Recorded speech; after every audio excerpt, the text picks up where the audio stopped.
Okay, so I have compiled a list of things together because I get, a decent amount of questions on this topic. So I keep my overhead super low, right? And I've come up with a list on, things that I do to keep it even lower and be cheap, because I am probably one of the cheapest people that you will ever meet.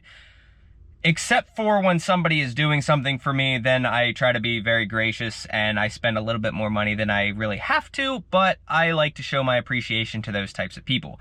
But aside from that, I try to keep my overhead as low as possible. Now, I know it seems like I spend a lot of money on this truck. A lot of people are able to see that it's not really a lot of money that I spend on this truck. Like, you can see what kind of parts break and this and that.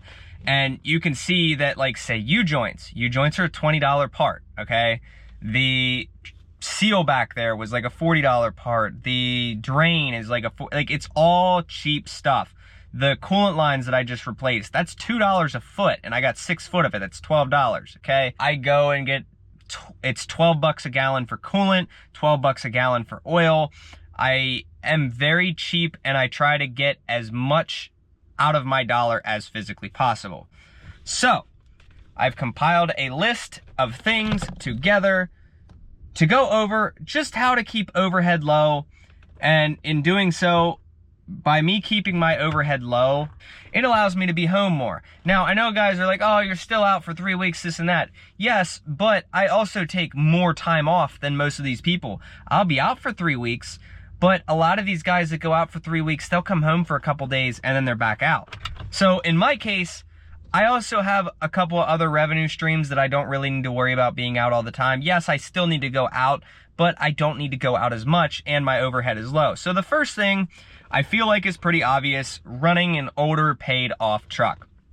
Now, when I got this truck a couple years ago, I didn't mean for it to be a work truck.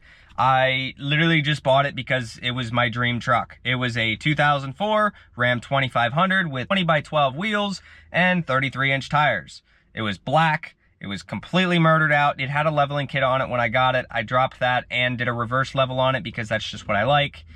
And that's basically what I did. I had my dream truck at 22, 23 years old, okay? That's what I liked. It had an NV 5600 in it and a common rail Cummins. The thing sounded absolutely insane. 6-speed manual, that's exactly what I wanted. I was happy. But a couple years go by, we start a business, and now, I'm using it for work every day. So the first thing, keeping the overhead low, is an older truck. I paid like $13,700 for this truck back then at 315,000 miles, and let's just call it $15K after tax, title, and tags and all that. So super cheap in my opinion. Yes, I may have overpaid a little bit because it was the truck of my choice, my dreams. This is what I wanted. Fast forward a couple years, it's more like, if it wouldn't pay the bills, I'd probably get rid of it. But it pays the bills, so I'm not worried about it. So that's my first thing, is it's a cheap paid off truck that I don't have to worry about. So allows me to be home. Every breakdown on it is minor. I haven't had to replace any drivetrain components in a while. The thing's just making me money, okay? So the second thing, this is going to be your choice if you want to do it or not. Personally, I wish I had a 2-wheel drive truck. Yes, I know the 4-wheel drive truck has saved me in a bunch of situations, but most of those situations I would not have gotten into had I had a 2-wheel drive truck. I would have said, hey, you need to pull this out of your lot. Like, I don't want to do it. So right now, my truck is fully 2-wheel drive because it has no front axle in it, no front drive shaft on it, and the only thing 4-wheel drive is literally the transfer case. That's about it. That's all I have left. So I have the little hubs in the wheel bearings on the fronts. So, and that's about it. Like, there's no U-joint in them and there's no axle going into the axle shaft. So 2-wheel drive over 4-wheel drive. 4-wheel drive is nice. It is necessary in a lot of situations, but most of the freight haulers I've talked to that say you need 4-wheel drive have never used 4-wheel drive in their life. Like, it's crazy how many people swear by it and never use it. Now, the reason I say 2-wheel drive is not only do you get better fuel economy, but you also have less things to service because you have U-joints on the front drive shaft. You have U-joints on your front axles. You have a front end that you need to service every now and again. You have a transfer case that I have seen in many situations, they explode. Why? No idea. Actually, one of the drivers that is leased under the company that I am leased under, theirs exploded as well. So that kind of sucks. I don't wish that on anybody, but it happened. So, and the truck actually ended up catching on fire and burning to the ground. So two-wheel drive trucks, in my opinion, I would prefer it. If you're doing power only, yes, I would say get the four-wheel drive, but for the freight hauler and the car hauler guys, two-wheel drive is really all you need. But make that decision for yourself. Just because I prefer two-wheel drive doesn't mean I haven't needed four-wheel drive a handful of times. Now, the third thing, a lot of guys say, oh, you're working on your truck a lot. You know, the money that you spend on your truck every month, you could throw out a truck payment. That is actually false. This truck costs me, at most, maybe $600 a month to maintain. And that is a very rare. Most of the time per month, $200-300. It's not very expensive. You can add up all the parts that I've thrown at the truck. You can also add up all the parts that I've returned because I haven't needed, or vice versa. Now, there are things that I will buy for the truck that I don't physically need, like things off Amazon, like, you know, headlights, taillights, things that I don't physically need. So I'm not going to throw them into things that are maintenance category to keep it running, but those are things that I want. If I bought a new truck, I would buy aftermarket headlights and taillights as well. But the problem is, on a new truck, they're so expensive. So whereas a new truck would cost me, I would say $2,000 a month, because you want to make double payments. Anybody who says that you don't make double payments on a brand new truck when you're in Hotshot, you are insane. This is why people have 300,000 mile trucks with 3 years of payments left. Always make double payments.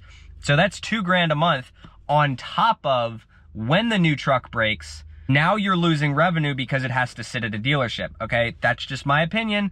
That's what I've gone through. I've dealt with it. So this truck is night and day cheaper than a new truck. There's no payment, and when it breaks down, it's super cheap. Number 3, buy parts with a warranty. My front end, the reason that I haven't done my manual locking hubs is because the 2 wheel bearings that are on my truck now, they're under warranty for the next 2 years. I don't ever have to worry about them. If they fail from the wheel spacers or the bigger tires, which I'll get into that topic here in a minute, they're under warranty. A lot of the parts on this truck are under warranty. You just have to keep your receipts or take a picture of them so that you can go swap it out. So cheap parts and under warranty. That's another way, okay? So number 4 on my list is a generator for one, or a diesel heater. In the cold winter months, highly recommend having a generator or a diesel heater because obviously you need to keep yourself warm. In my case, I run the generator if absolutely needed. Yes, I did get it running, but absolutely if needed, I will run it. Most of the time, I bought a King comforter, and I'll tell you what, that thing is super warm. I don't need to run the generator or turn the heat on really ever. So that saves me a lot of money. I don't idle overnight like I used to, okay? Now, as for the guys that want to run AC in the summertime, I just put the windows down a little bit and let the breeze come through. I don't know what you guys do.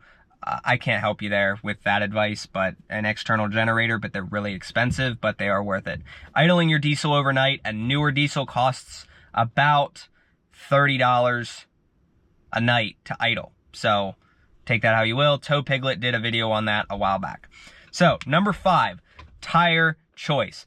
Obviously you guys see that I'm running an Ironman MT. I've done 33,000 miles this year, and I put them on halfway through last year. So they've probably got just about 40,000 miles. They're gonna need replaced probably next month or the month after. So not a big deal there. I recommend getting a tire that is going to last the longest and has the highest rating. I am looking into some Toyos 285 7017s. They're about the same price, and they have a 60,000 mile warranty, which is great. So good tires, really good choice. Even if they cost you a little bit more, get something that's gonna last a long time and not cause blowouts. Also, I recommend a TPMS system because if you ever get a slow leak, you're gonna know it. Also, I've woken up in the morning and just driven, and you have to check your tire pressures every day. I do not. Now, number 6, for the guys that are running trailers, I 100% recommend a brand new trailer, okay? I'm just gonna put it out there. I'm cheap, but I will tell you, it is much better to go out and buy a brand new trailer than it is to go and buy an old trailer that's gonna have questionable wheel bearings, questionable tires, questionable axle, just questionable everything. You do not know the service. I have had quite a few brand new trailers, actually. I had a 40-foot triaxle gooseneck from Iron Bull. I've had the dump trailer, I've had a 20-foot car trailer, and I'm sure there was a couple other ones in there I can't really remember off the top of my head. But I've also bought used trailers, and what trailers have given me more problems? Used trailers. I used the used trailer less than I used the new trailer, and I had more issues with the old trailer. So take that how you will. I definitely recommend a new trailer if you can afford it. So with that being said, I absolutely recommend a brand new trailer over a used trailer, right? So you're also gonna save some time on the maintenance. Do your research, figure out which brand is gonna work best for you. I personally like Diamond C, but unfortunately that's gonna be way out of the budget, and I'm way too cheap for that. So probably a Kaufman at some point, but nobody knows which route I'm gonna go. Even I don't know which route I'm gonna go yet. I just know what I want, and I'm very picky with it. So that's gonna be number 6, is the buy a new trailer over an old trailer every single day of the week, obviously. And you'll get a lot more life out of it. You won't have to worry about it rusting. It also looks a little bit more professional, but everybody's look is, you know, up to them. So that's personally your preference. Now, number 7, and the final thing that I'm gonna go over, this one I feel like is this one might be a little funny. I would say, when looking for loads, if you can get out of certain areas with a more aerodynamic load, that's what I try to do, right? I took a load from Ohio the other day into California. It paid $3,800, which, you know, isn't the best thing in the world, but it was a flatbed trailer. So I knew I was gonna get good fuel economy going over that way, and I was able to find 2 loads coming out. So it worked out for me. I made decent money that week. But I would never have gone over to California for $3,800 if I was taking a camper or something along those lines. That would have had to been at least another $1,000 on top. So because it was a flatbed trailer, $3,800 got me into California from Ohio, and I got 400 and some miles per tank. So a relatively cheap, low overhead week. And that goes for the power only guys or the flatbed guys. If you can get out of certain areas with a more aerodynamic or flatter load, absolutely try it. I would rather take a little bit less and get an aerodynamic load than a little tiny bit more for extremely less aerodynamic. Sometimes it's not worth it, but you got to pick and choose that, and it's a situation basis. That's my 2 cents with it. A lot of times that extra 3 or 4 or 5 mpg over a long trip will save you a lot more money than making an extra $300 for the same trip, but you're getting less fuel economy. Now that's another reason I say that you should definitely get a trailer instead of just running power only. There is some money in power only, but I definitely recommend getting a trailer because you can double your income as opposed to only making 4 to 6 grand a week. Most of those guys making between 5 and 8. So that makes it a lot more worth it to have your own trailer. Not to mention, when you're empty, it's kind of awkward sitting at truck stops without a load. I prefer to park at Love's, and it's just really awkward just kind of sitting there without a trailer. People just kind of looking at you. Yeah, the DOT numbers are on the truck, so they understand, but it's kind of weird. I'd rather park way out of the way in the truck spots. So that's my 2 cents. So I hope you guys enjoyed this video. I hope you guys learned something. If you did, let me know down in the comments if you want to add something to this list, if you want to give somebody else advice. Give me some other video topics. What other questions do you guys have? And I will see you guys in the next video. Take care. Have a good one.